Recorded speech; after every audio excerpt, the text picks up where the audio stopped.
Assalamu alaikum wa rahmatullahi wa barakatuhu. What's going on in Gaza?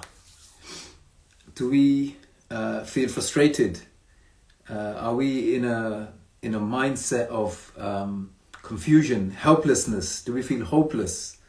These are just some of the things that we're going to discuss today. And, you know, some people have even suggested that they feel like they're betraying the people in our brothers and sisters in Gaza because of this difficult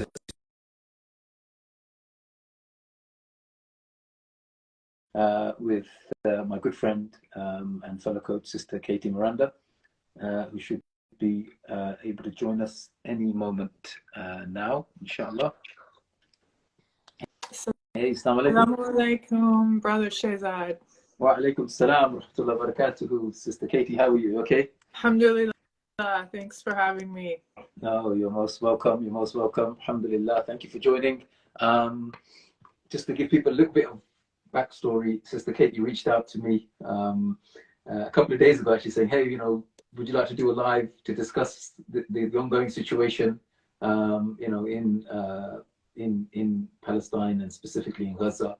And subhanallah, it was something I was thinking about. Like I was thinking, like, I want to address this, and I've been meaning to send like a voice note to some of our like VIP clients as well. I thought I'll send something just to share because I knew that there was a lot of trouble for people personally, just in terms of managing what's going on.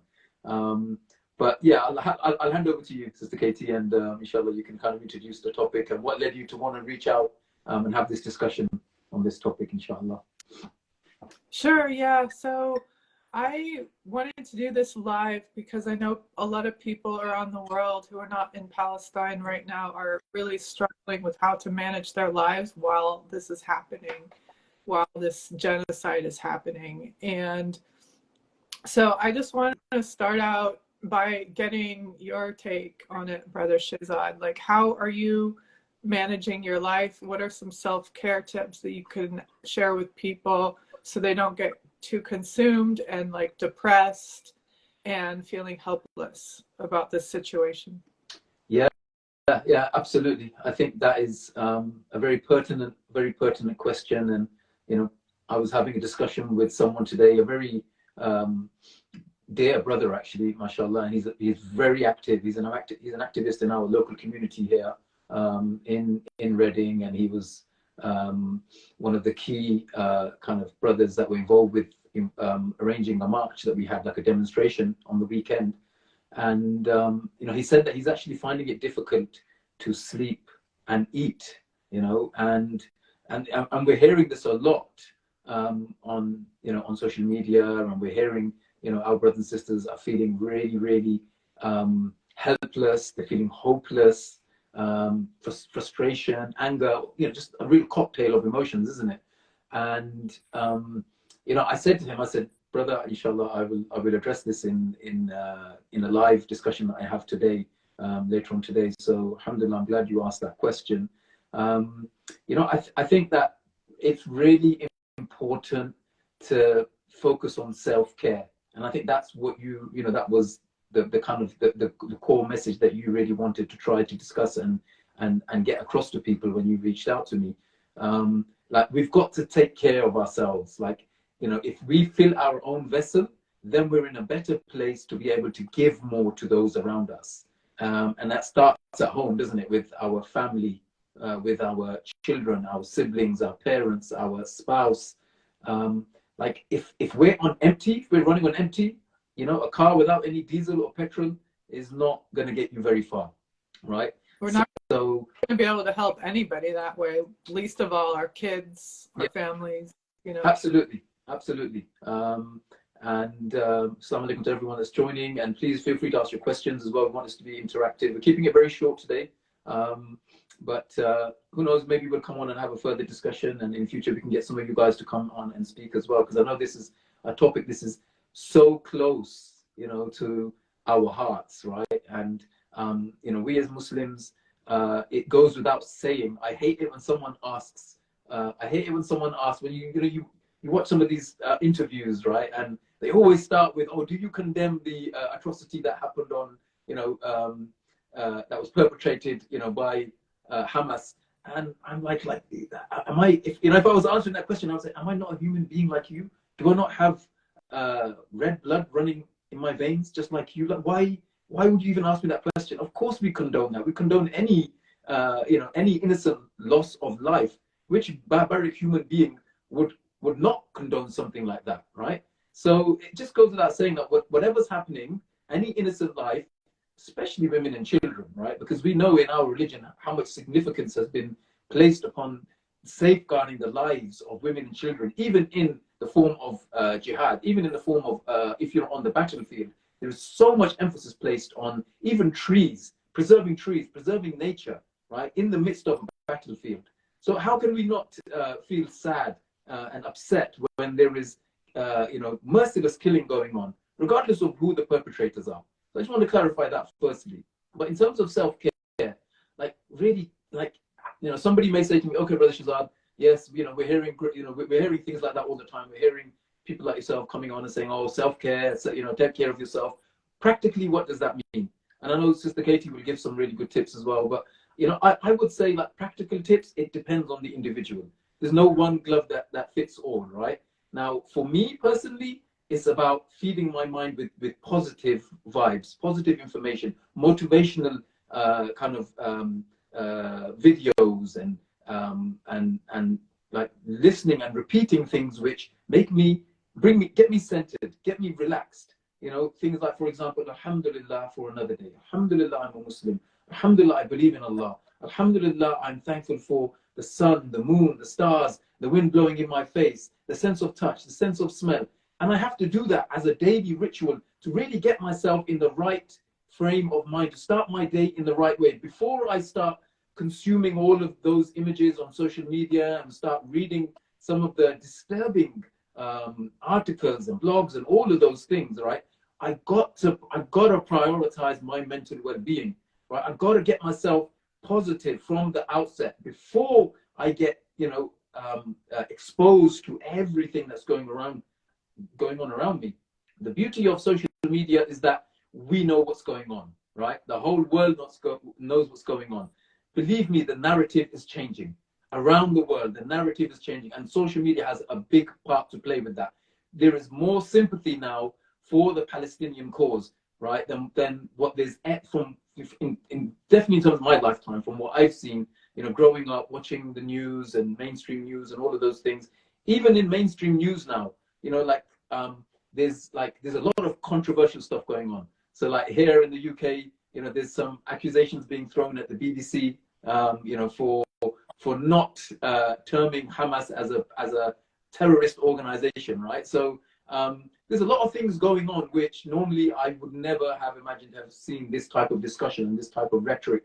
So there's positive things going on in terms of awareness, but the downside of social media is that it's in my hand, it's in my pocket, it's with me 24/7, and the way the algorithms are set up, it knows what I like to see.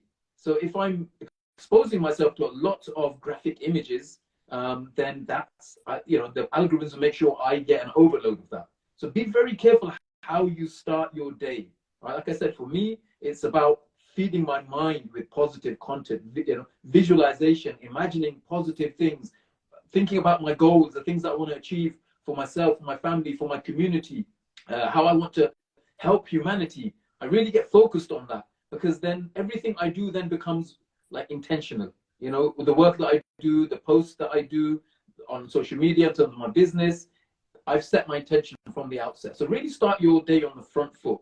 Like I said, it'd be different for everyone. Okay, for Sister Katie, it might be a walk out in nature. She might want to go for a run, right? It might be cycling. It could be, like, I would say, like, at the very least, right? Honestly, I think everyone can do this. At the very least, while you're still in bed, right? Just start praising Allah for the blessing of waking up, the blessing of breathing, the blessing of being alive. Just do that before you even get out of bed. That way, that's a great way to start yourself up to win. What do you think, Sister Katie? I think we need to hear from you as well, inshallah. Here. Yeah, that's a great way to start the day. To just thank God that you're still alive, you're still healthy, inshallah. There's a quote from Mr. Rogers that I always like to remind myself of. Do you guys have Mr. Rogers in the UK? No, I'm not familiar with him. Sorry. Okay, Mr. Rogers is a children's television program that it was what we watched as children. And so this is a quote from Mr. Rogers. He says, "When I was a boy and I would see scary things on the news, my mother would say to me, 'Look for the helpers. You will always find people helping.'"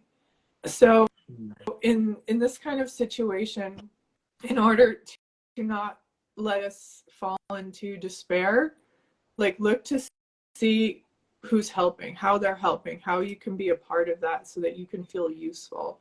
So you're not just sitting on social media reading the news and getting angry and sad and depressed, like, because that doesn't help anyone if you're angry and sad and depressed all the time.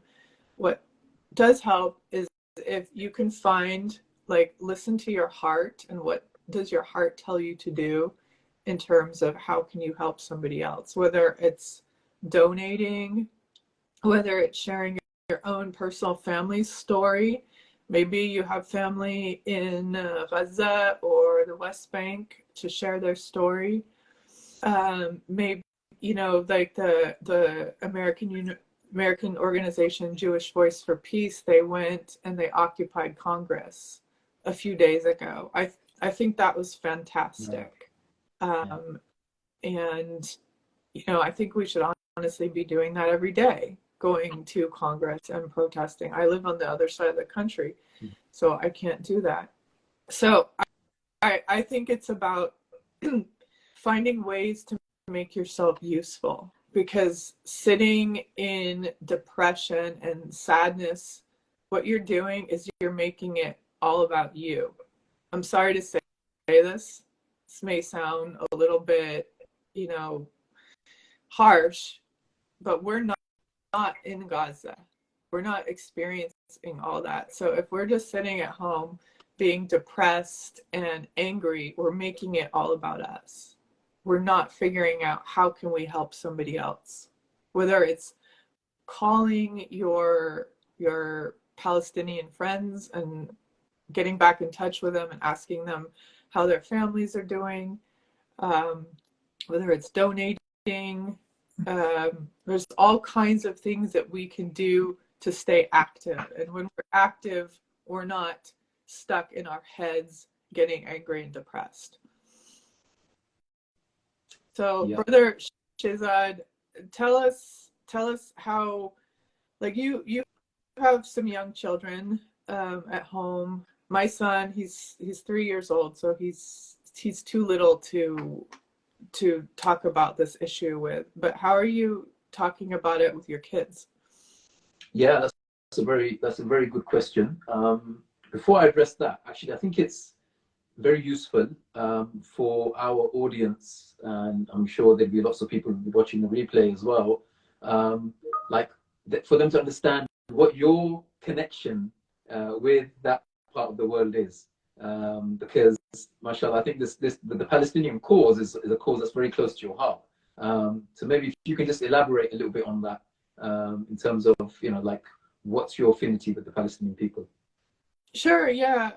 So quick background on me. My mother's side of the family is Jewish, so I was raised thinking of myself as a Jew. My family was not religious, but it wasn't until the war in Iraq and Afghanistan that I started to learn about the Palestinian side of history. Before that, I had just grown up with the Zionist side of history.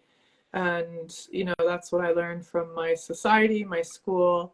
And then when the wars in Iraq and Afghanistan started, I started to learn more about the occupation of Palestine, because you cannot be morally consistent with yourself if you're against the wars in Afghanistan and Iraq, but for the occupation of Palestine. It just doesn't make sense. So I started to learn more about it. And eventually I was given an opportunity to volunteer in Palestine with the International Solidarity Movement. And I went and I volunteered with them for 3 years in the West Bank. And I decided to become a Muslim after that experience. So that's just a little quick background on me and why this issue is very important to me. MashaAllah. MashaAllah. So obviously it just goes to show, right? You're, someone who's, very well qualified to speak about the issue because you've been on the ground. Okay. So just out of interest, like, was there any particular moment or any particular thing that was said or situation that inclined your heart towards wanting to take the Shahada and becoming Muslim? Any particular incident that kind of is vivid in your memory with your journey? Yeah. So most of my work was done in the West Bank city of Hebron in the neighborhood of Tel Rumeida, which, as some people may know, it's where like some of the most fanatical Israeli settlers live. And they just go on these violent rampages when they get angry at their Palestinian neighbors, and they start riots and they throw rocks and they try to occupy Palestinian homes, and they attack Palestinian children on their way to school. And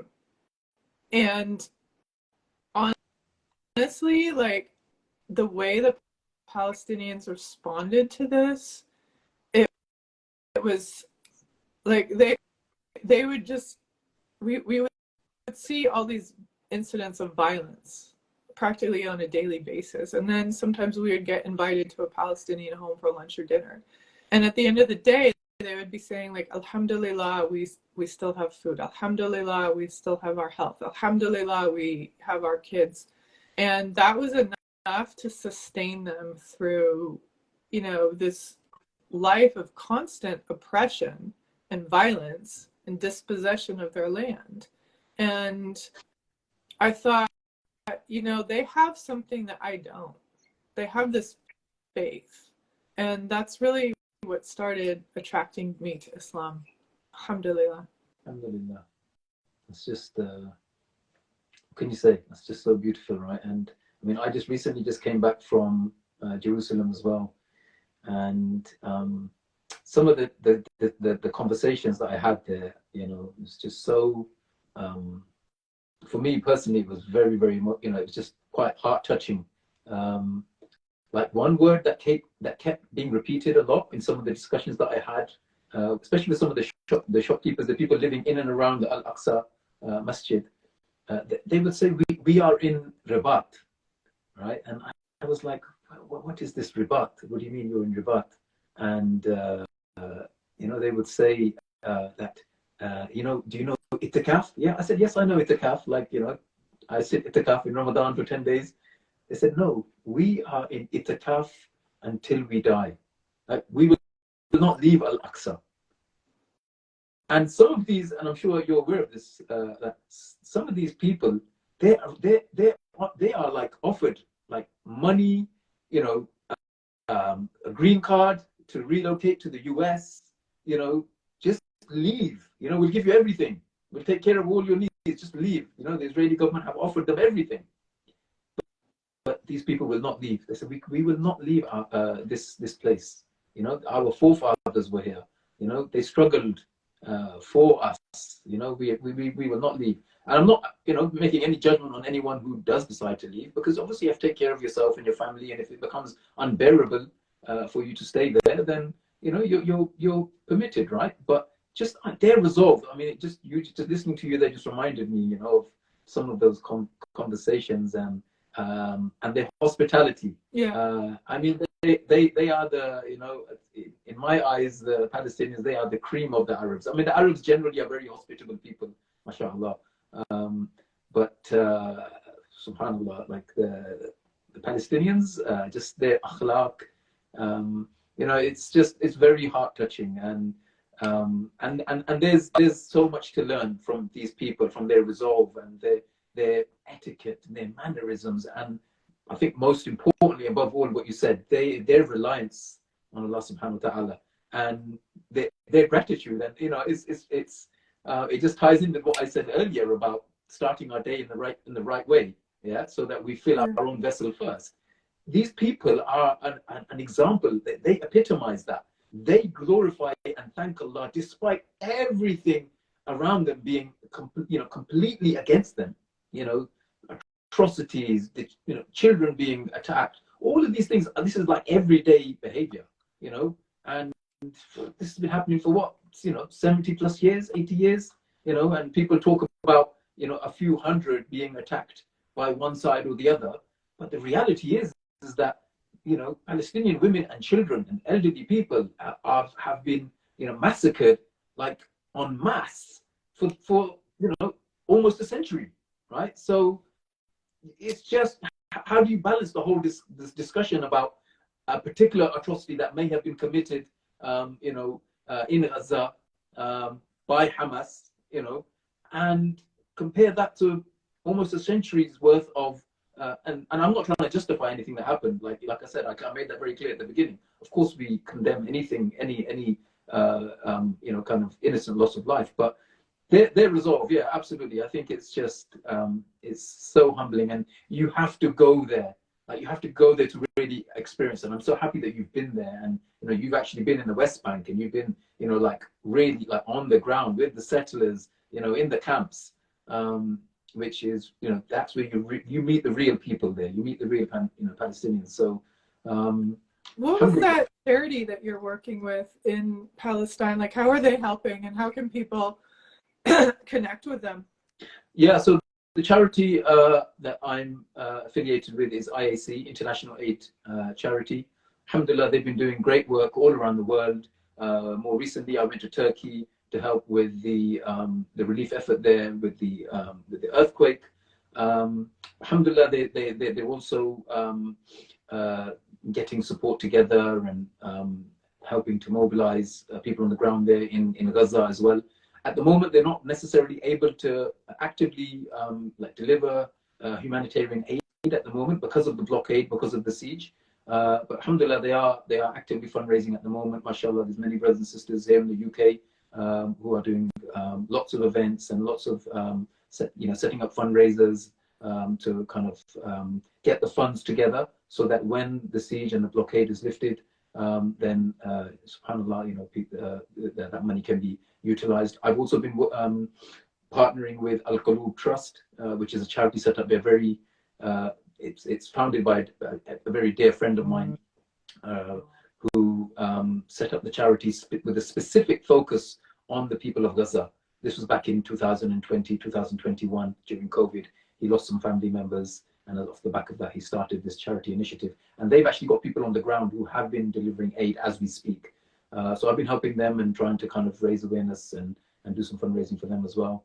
But those are the two main charities that I am sort of affiliated with, and I have a link to IAC, to their fundraising page on my bio on Instagram. So please, inshallah, give to them openly. Inshallah, they're a charity that I've worked with, and alhamdulillah, I can vouch for their for the integrity and the professionalism with which they carry their work out. Some of the volunteers from that charity are actually on this live as well. So assalamu alaikum to you guys, Sister Salma, Brother Qasim. But going back to the advice about the kids, Sister Katie, maybe you could share something. How have you been managing those discussions with children in the home? Obviously with I haven't, because my son's 3 years old, so he's too young. But how have you been having that discussion with your kids? Like, how are you managing their emotions around this? Yeah, it's actually, there's a bit of humor here, because I've been having this ongoing kind of to and fro with my daughter and my niece about Starbucks. Okay, so they've been saying to me, this is before things really escalated in Gaza as well. So they've been like saying to me, "Oh, take us to Starbucks." I think their friends go there and have this like particular drink, right, which they're now obsessed with, and they just want me to take them there. And I grew up like hearing a lot about Starbucks and how they, support the Israelis and things like that. So I kind of, had that sort of perspective. But it was interesting because I had this discussion with the girls. They started doing some research, and it's good because it helps them to become aware of the situation in Palestine. Obviously, they know that I've recently visited Al-Aqsa as well, so they're being exposed to that situation without me having to directly kind of discuss the conflict or the atrocities, which sometimes can be very difficult to have those sort of discussions with children. So I'm kind of, exposing them to it gradually through discussions on other things which are connected to, that particular region. So with Starbucks, they started doing research, looking online. They went on the Starbucks website. What is Starbucks? What's their official statement regarding supporting Israel? And then they came back to me saying, "Hey, look at this. We found this statement from Starbucks. They say that they've never had any, kind of connection with the Israeli army or supporting them or funding them and things like that." So, it helped to raise awareness. And I think that's something that we've got to be very careful. Like, try to manage this discussion in a way where, we don't expose them to too much too soon. And where we don't expose them to misinformation, like the thing about Starbucks, as you said, your girls researched it and they found that there is no connection between Starbucks and the IDF. So they're not boycottable. Yeah, absolutely. And the good thing that came out of that is that they're now aware of Muslim organizations who are doing great work around this area, in terms of identifying, who is, complicit or who is supporting, profiting. Exactly. So, it's that's just one sort of aspect. I got them. I don't know if you can see this. I got them these T-shirts when I went to Jerusalem. So I got a bunch of these T-shirts, which were actually like hand printed at the stall itself by the owner of the stall. So things like that, just developing that love, for them, for Palestine, for that region. Talking, telling them about some of the places that I visited and the virtue of those places. Like, for example, I visited the chamber of Maryam alayhi salam, and it's such a beautiful and historic place where, her food used to be sent to her, from the heavens by Allah subhanahu wa ta'ala. And it's the place where Zakaria alayhi salam, his supplication for a son was accepted, even though he was of elderly age. So much historical significance, and it's really important to have this sort of discussion, with not just our children, with humanity and our community, because all of us human beings, we have a debt of gratitude to that blessed land, because we all hail from there. All the prophets stepped foot on that beautiful land, on that blessed land. So all of us human beings, regardless of faith, regardless of religion, like, we have a debt of gratitude. We have a connection with Palestine, with Jerusalem, with that region. Doesn't matter who you are, right? And it's about talking about the virtue of that place. And when we focus on people who are working in a positive way, like you said, looking for helpers, looking for people who are trying to work in a positive way, when we connect ourselves with those people, then subhanAllah, that is how things will improve. And inshallah, this issue will be resolved very, very soon. Inshallah, victory is near. Like I said, I see a shift, in the narrative. The mainstream media is obviously very powerful, but the narrative is changing, and we pray, that Allah Ta'ala gives success, to our brothers and sisters, who are being oppressed, and that Allah, listens to their, and blesses their supplications. And we know that from a theological perspective, we know that Allah subhanahu wa ta'ala accepts the dua of the oppressed. And it doesn't matter whether the oppressed is a Muslim or a non-Muslim. Anyone who's being oppressed, their dua is accepted directly by Allah subhanahu wa ta'ala. So, this issue is going to be resolved. But at the same time, we have a plan for our lives and for what's going on in Palestine. We would like things to be resolved in a certain way, but Allah subhanahu wa ta'ala is the best of planners, and his plan is the one which will come to fruition, right? So, we have to let things happen in a certain, there's a certain process of events. There's a timeline of events that need to happen in order for the victory to come. And inshallah, victory will prevail. Whatever Allah Ta'ala has in store will come to plan. But yes, in the meantime, there are, there are some difficult situations, some difficult conversations, but ultimately people need to come together and they need to be able to speak around the table. If we look at South Africa, that's ultimately that's how it was resolved. There was a lot of hatred for, should we say, for white people, right? Because of some of the atrocities, the apartheid that was committed in South Africa. But ultimately, it was white people who sat down on a table, with their Africo, with their African counterparts, and had a discourse and had a discussion. And alhamdulillah, that part of the world now is so much better, right? And the same thing needs to happen here. People need to sit down, regardless of their, religious affiliation or whatever their ideology they believe in.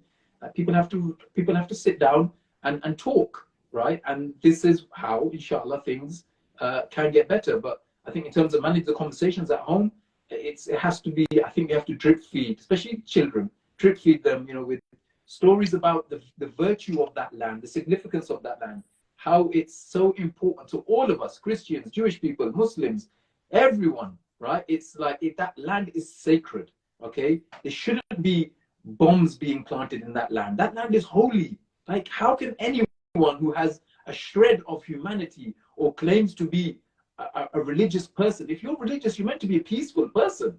Like, how could they drop bombs, that have like chemicals, like, I've been hearing things like phosphorus, being contained in some of these bombs that are being dropped upon children. Like, how can you even think about, committing something, a crime like that in such a blessed land?